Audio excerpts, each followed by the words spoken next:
Hey everybody, it's Irene with BrainStormAcres. And earlier you saw Henry chewing up some cabbage into small pieces.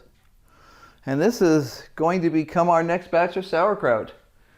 Yesterday we cleaned up the sauerkraut, washed everything. Some of the stuff's in the dish drainers, some of the stuff's in the fridge. But it's time to process the next batch because we have way too much cabbage right now.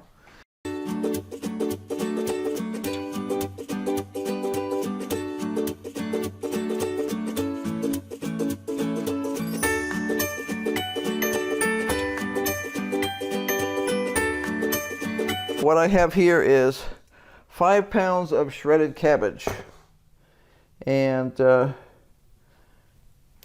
am going to put that in here, and I'm going to add, this is a brand new, clean, fresh washed bowl.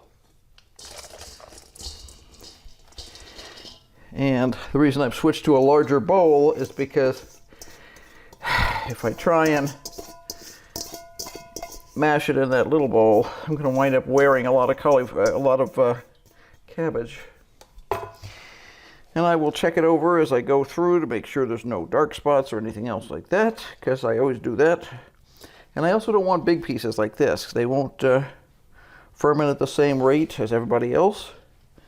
So if I find something like that, I'll pull it out. And what I need is 3 tablespoons of salt. And this salt, unfortunately, has gotten like a brick, as salt sometimes does. So I'm going to open the top up farther and de-brickify it. It's a technical term.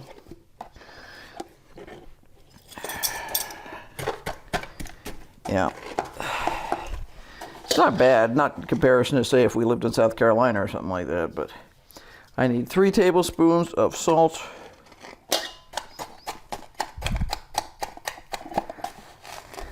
This is not table salt.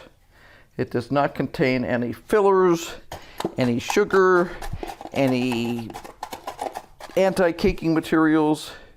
It is important to use the pure stuff when you're doing this. So this is actually canning and pickling salt. There we go. And then what I'm going to do is simply move this around with my hands. As I said, I'm going to be quality assuring myself as I go, making sure that there's no dark spots or overly large pieces. No matter how careful you are when you're cutting cabbage, you always miss something. So what this is going to do is it's going to create a brine, because it's going to pull water out of the cabbage.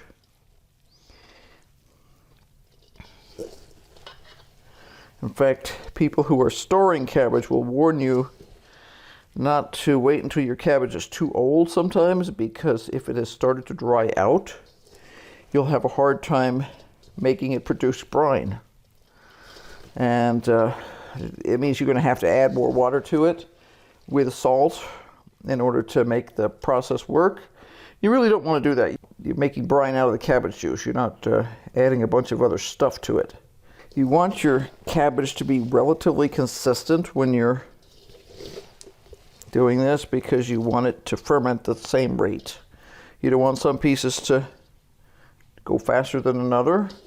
Some people do what I'd call a mixed chop, where it's some bigger pieces and then some medium-sized pieces. Most of ours is very fine, so it's important to make sure that the big pieces come out, and I will re-chop anything that I find to be too. Now I could already see this pulling the moisture out of here. This is getting wet to my hands. I'm not squeezing, I'm not crushing, I'm just gently tossing it with my fingers. My hands are super clean. I actually did dishes before, and then I washed them again afterwards.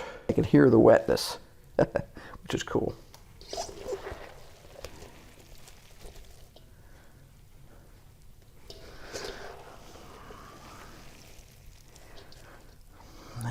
do, whew, if you're really fussy about such things, I don't have a problem with working with food in my hands.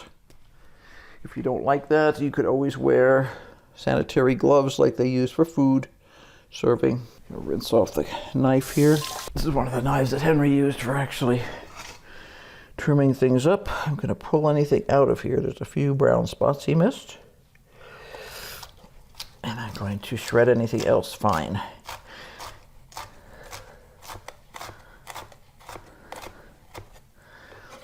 Okay.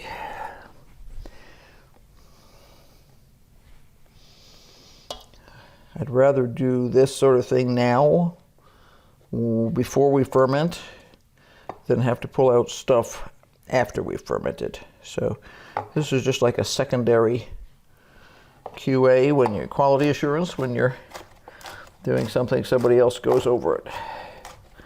No different than somebody washing dishes and somebody else checking them before they put them away to make sure they're all ready. Now I can see we are already starting to develop water in the bottom here, which is awesome. These cabbages are a smidge,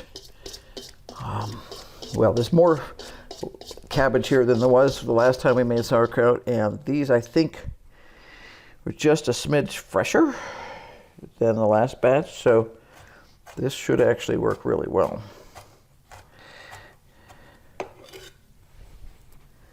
Now what I'm going to do, I'm still checking just a smidge here. Okay, I'm going to push all the shreds down into the bottom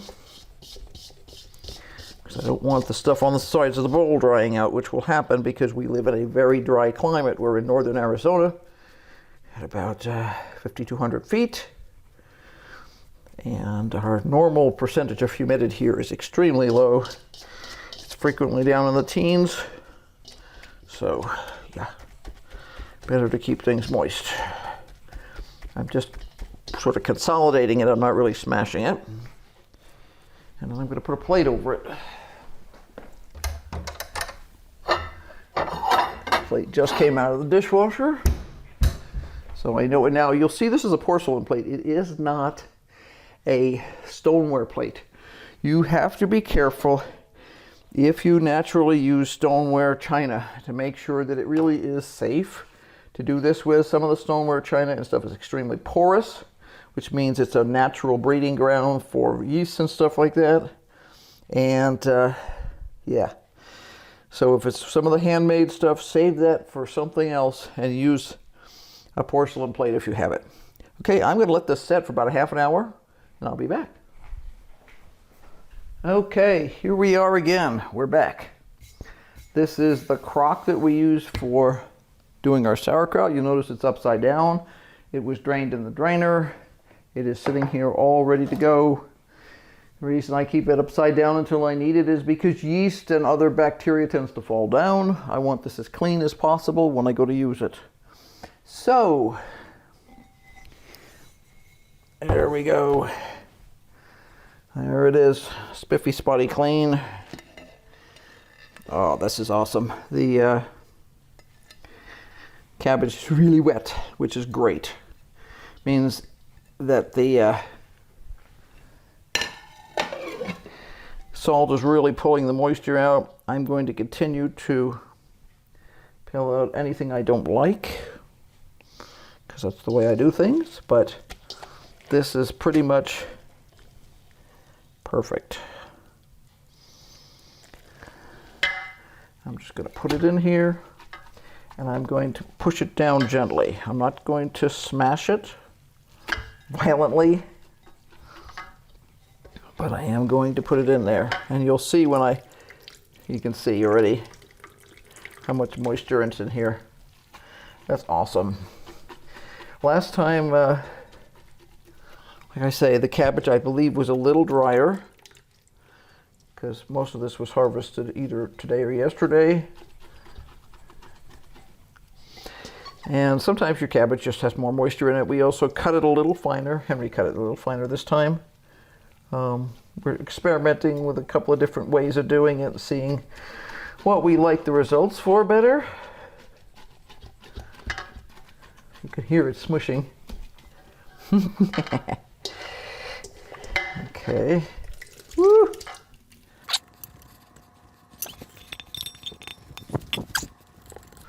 I actually don't think I need any brine this time. I am making sure that all the sauerkraut shreds, all the cabbage shreds, are down off the walls, because if anything is going to go moldy, that's where it'll happen, up on the walls where it's not covered by a brine of any sort. Okay.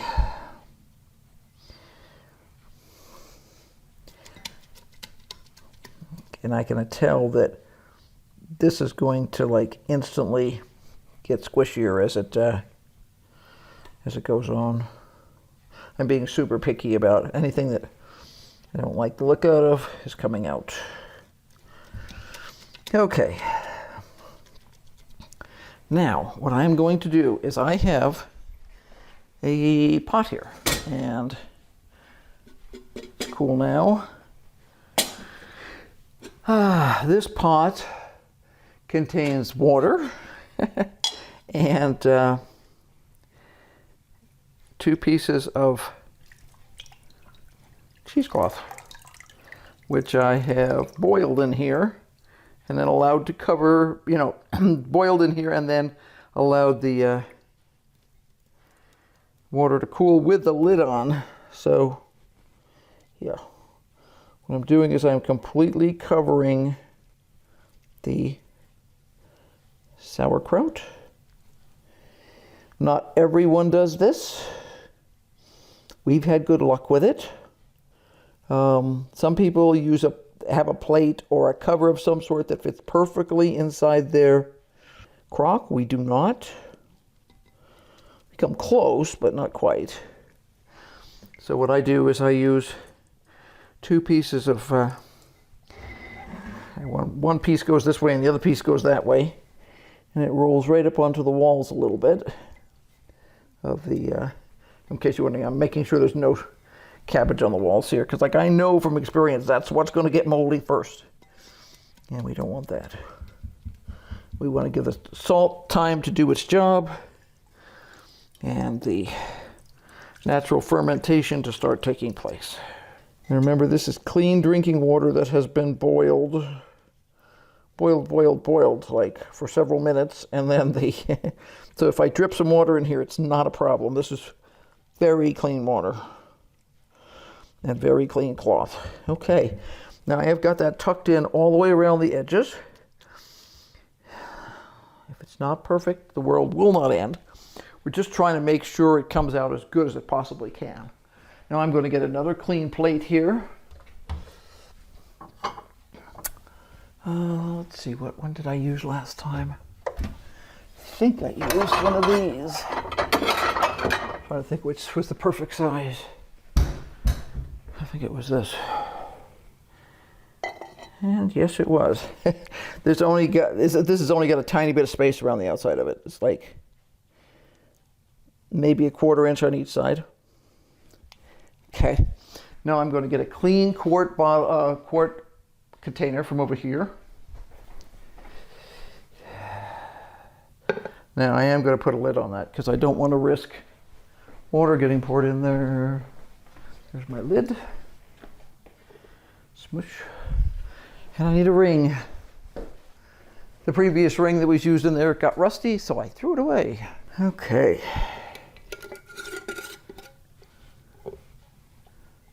Now, this has already got water over the top of the plate.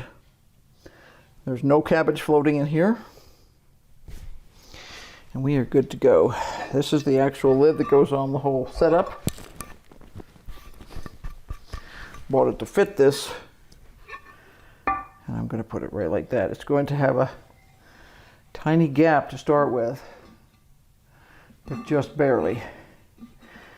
And I'm going to watch it. If it was summertime, okay, this is an important consideration. It's wintertime right now. We have been having a few flies get into the house. Honestly, I haven't seen any today. The big concern is that with warmer weather, and you have to be careful fermenting in warmer weather anyway, because it's a greater tendency for things to spoil. But in warmer weather, I would be covering this whole thing with a tea towel or some clean cheesecloth or something, because I don't want any kind of fruit gnats or flies or anything else to get in there that can make your stuff spoil. And they will be very, very, very attracted to the smell of the fermenting cabbage. So today, it's almost perfect right now in terms of it's already starting to smush down a little bit. Yeah, it's almost a complete seal right now, but by this evening it will be a complete seal. And I'll just set it up there and let it sit. And in about 3 weeks we'll check it. And we'll probably check it once a week. It depends on how it looks after a week. If we don't see any weird things happening to it, we'll probably just leave it alone. You're better off not getting into it all the time, because you have to make sure your hands are super clean, that any utensils you have are super clean, because you don't want to contaminate it. I know some people manage to get in and out of things a million times and never infect anything. Our area is not clean, okay? It's a ranch area. There's lots of dust in the air. A lot of the dust also contains manures and stuff like that. Keep the food as clean as you can. Not hard though. I mean, throw the cabbage in there with some salt, mix it up, smush it. I mean, this is not brain surgery. So, hope you enjoyed this. And you'll have to come back in a few weeks and see what we think of it. Like I say, it's going to live over here for, I don't know. We're supposed to get a smidge warmer, but then we're supposed to get colder again because it is, you know, spring. So we're doing the seesaw thing right now.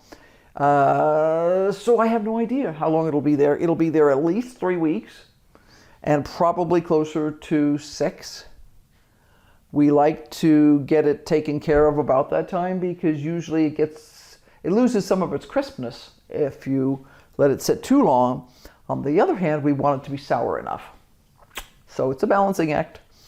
So until next time, be sure to like, subscribe, and hit that notification bell, because obviously we have a ton going on. I still have, a ton of cabbage that needs to be harvested still. I still have 2 or 3 heads of cabbage. Got a partial head here, got another one in there, several in the greenhouse, harvested broccoli today. Yeah, lots going on. I was going to do something with that other stuff. We need more coleslaw. We ate the rest of the coleslaw, so that'll be one of the things that'll happen. I may just shred this into coleslaw. That'd be a good idea. Quick dinner. So until next time, bye. And don't forget, keep on brainstorming.